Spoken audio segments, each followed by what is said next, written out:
My name's Dave DeBow, founder of MoneyPartnerFormula.com, and this show is built for everyday real estate investors who are actively doing deals and looking to scale using other people's money. So if you're an active real estate investor and you want to get featured on this show to talk about your own real estate and capital raising experiences, then just go to daveinterviewsyou.com. Now let's get rolling with this episode, and remember to subscribe for daily interview content. Our special guest today is June Lam, who is zooming in all the way from beautiful London, Ontario. And June and her husband have a very interesting backstory because they originally came from Hong Kong to Canada, and it was kind of a windy route for them to get into real estate investing. But now they're really starting to pick up speed, going from single family homes, starting to get into multifamily properties, and looking to expand moving ahead. So June, welcome to the call.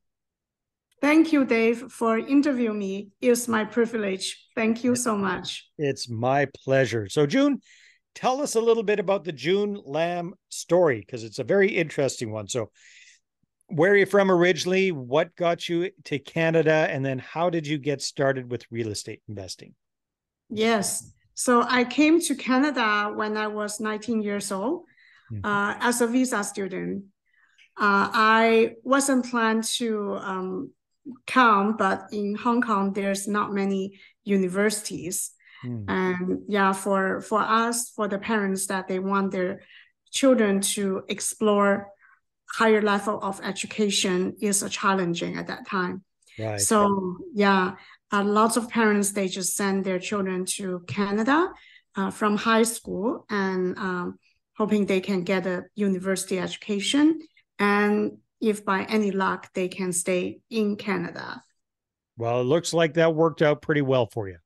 Yes, I was very lucky. Yes. All right. Well, good. So you came to Canada, and then how did real estate come into your world? How did you start investing in real estate, June? Yeah. So as Asian, we always like to invest in real estate. We always love to own properties. That's like kind of in our blood. And so once I start working and I start saving money to buy my first condo, so that I bought the first condo in downtown Toronto, just right next to Eaton Center. Nice. And that was, my very first real estate investment. And I wasn't married at the time. And I just, like for pre-construction, you have to wait for a few years to close. Yeah, so that I was waiting. And then I met my husband after that. And he also bought a single family home. And we both have kind of like concept that we need to buy properties. Yeah. Good. All right. So because there's a big difference between buying a property like that just to kind of hold it and then buying investment properties. So when did you and your husband start buying rental properties? Yeah. So we were not very understanding of real estate. Like we know we need to buy our home to live. Yeah. So when we got married, my husband actually bought a bigger home before we got married, so that when we need to close that home, we both don't understand how to invest. So what happened was we think, just pay off the mortgage is the best way. So I sold my condo and he sold his small home, and then we moved into the bigger home. So and within then you 5 just focused years, on paying down. The goal was to become debt free. Well, you know what, June, a lot of people criticize that, but for certain people, that's a very, very smart move. I mean, for a lot of Canadians, their number one asset when they retire is a home that's free and clear. So depending on what you want to do, not necessarily a bad idea, but it sounds like you wanted to do bigger things and grow your portfolio. So how did that start to happen? Yeah. So after we pay off our mortgage within 5 years, we just keep saving money in RSP and then TFSA. And then one day my husband said, like, maybe we should buy a condo for his parents. So then we decided to buy a condo. So that condo actually became our first investment property. And at those days, the property is very low price, and we bought it like 240,000. Wow. And In Toronto? that's amazing. In Mississauga. In Mississauga, close enough. Yeah, yeah. Very not going to find a $240,000 condo anymore in Mississauga. No. Yeah. All right, very good. And then what about rental properties? Because it sounds like now you've got a few rent. You've got your in-laws in that property. That's great.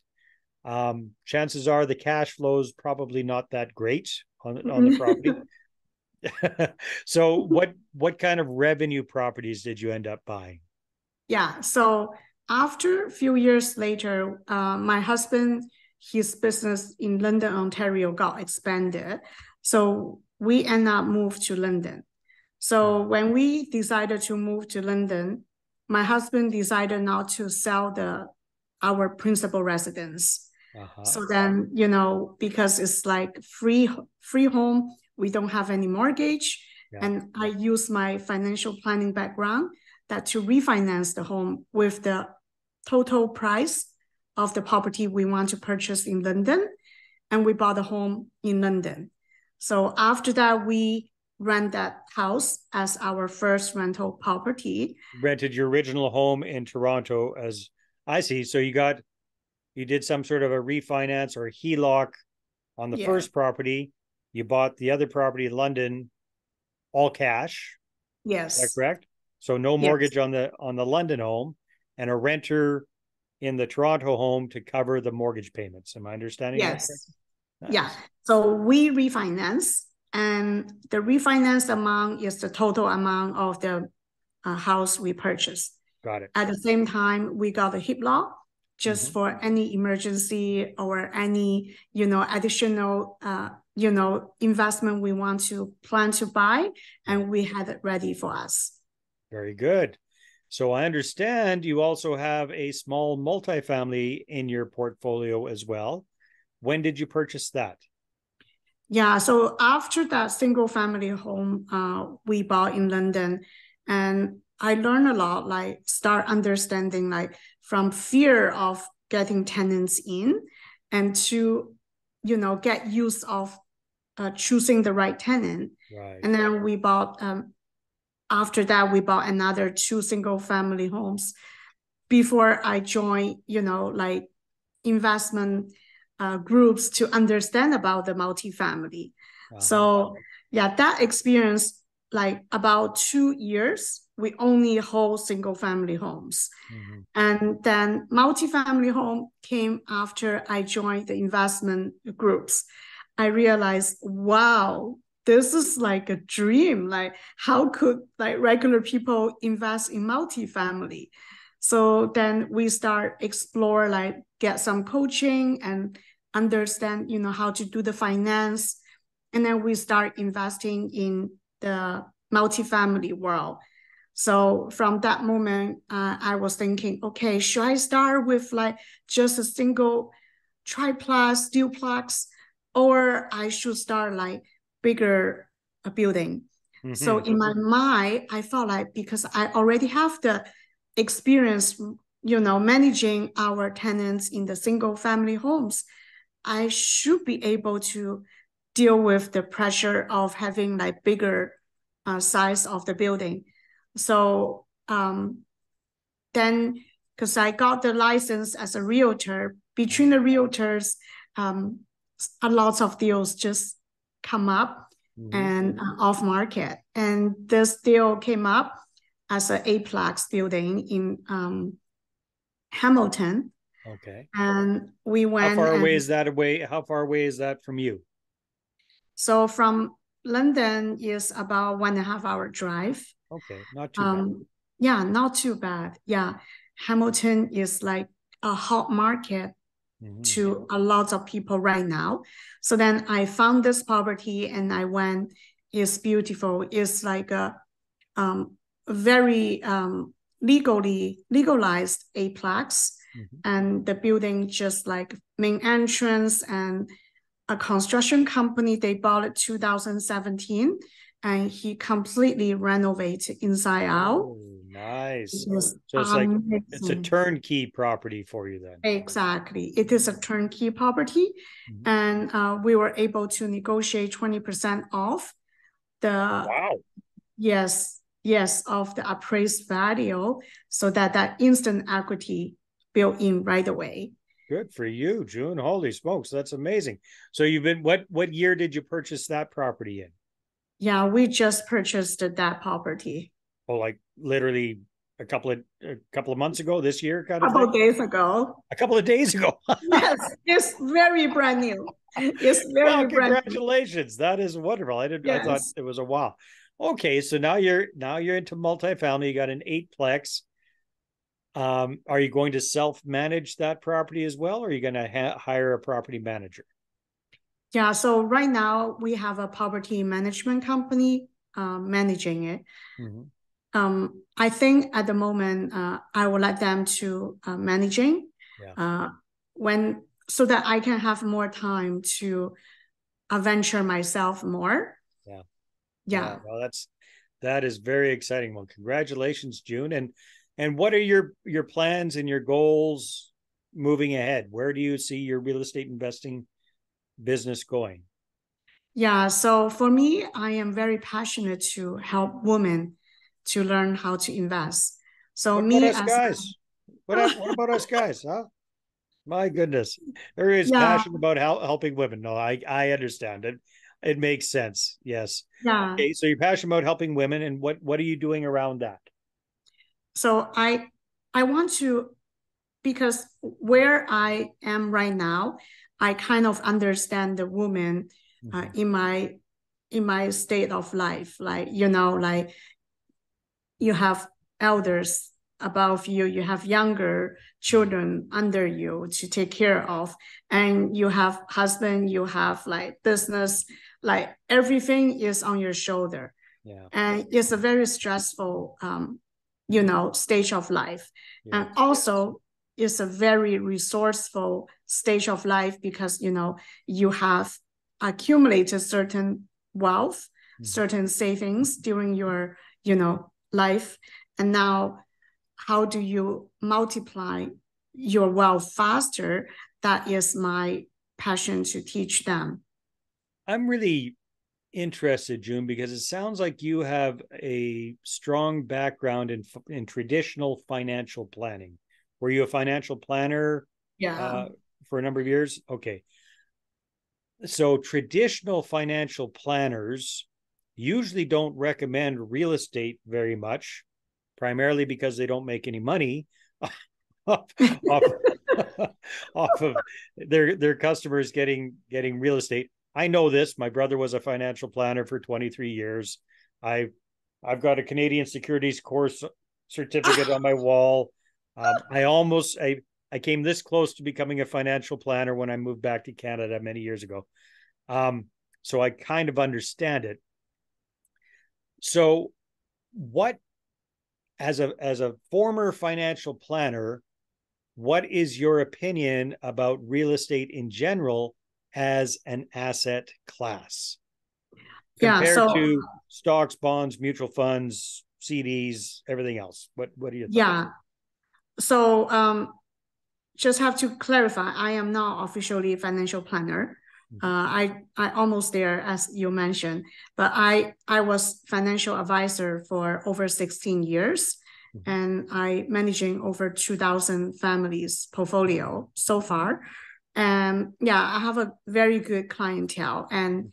what I learned in the past was investment should be diversified. Mm. And only buying mutual fund, well, not getting you anywhere because all the fees after you deduct it.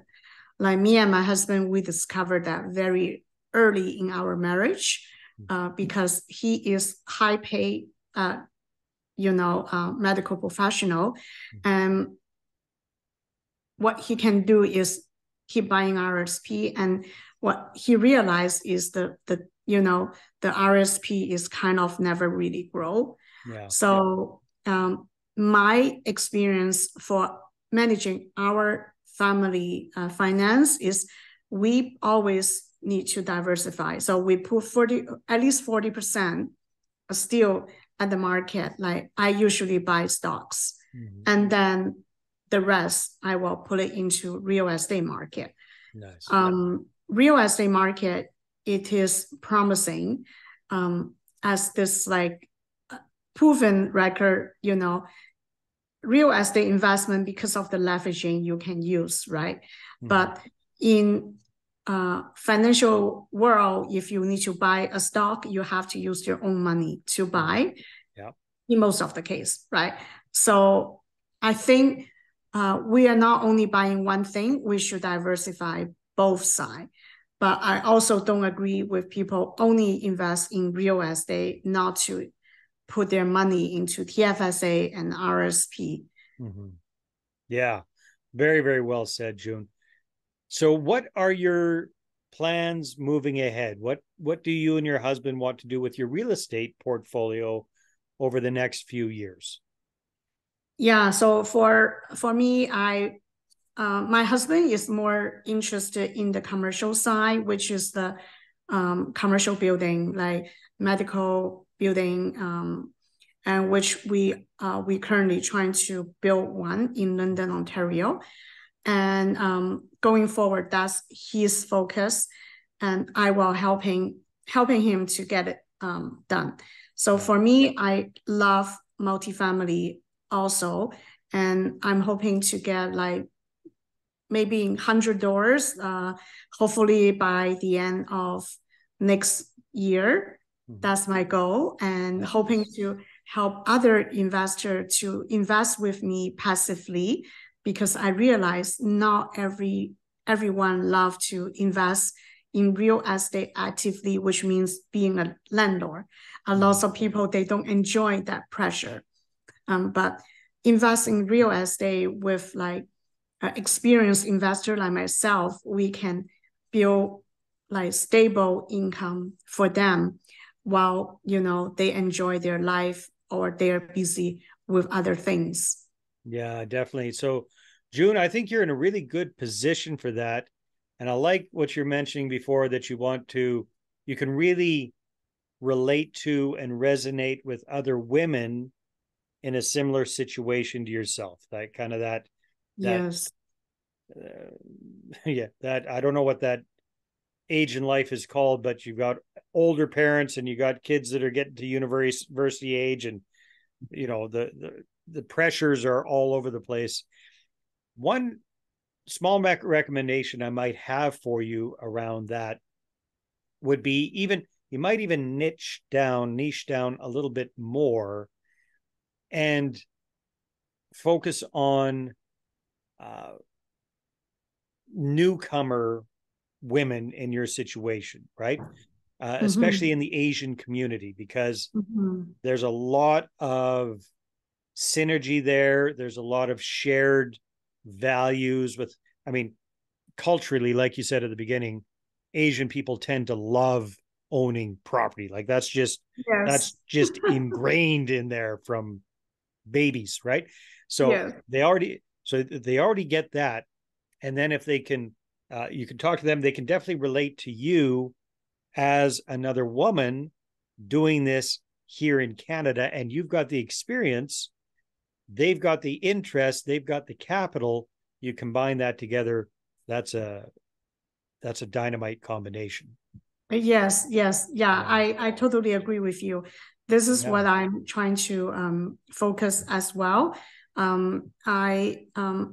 Because I'm from Hong Kong, like most of my friends, they back to Hong Kong after graduation.